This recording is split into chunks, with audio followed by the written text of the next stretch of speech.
You may now kiss again your bride.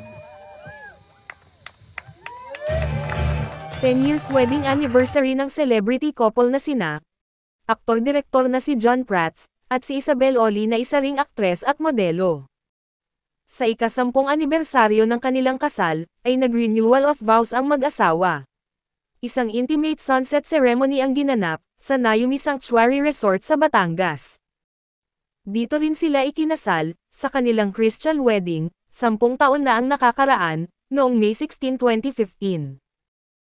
Kapamilya at mga malalapit lang na kaibigan ang imbitado. Ilan sa mga sikat na celebrities na spotted ay walang iba kundi sina Coco Martin at Julia Montes, si Mr. Palagi TJ Monterde at kanyang asawa na si KZ Tandingan.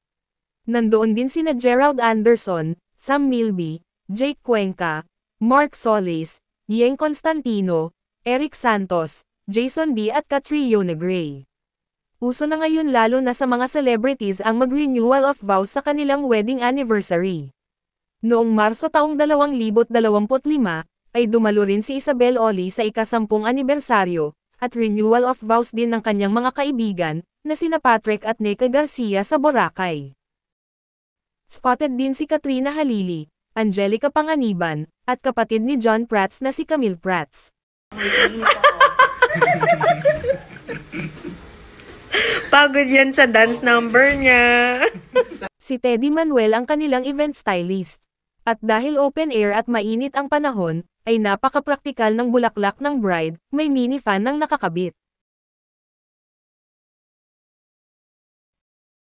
Matapos ang 10 taon, at kahit may 3 ng anak si Isabel, ay napaka-sexy pa rin ito. Bihira lang sa mga celebrity couples ang nagtatagal at nanatiling in love sa matagal na panahon.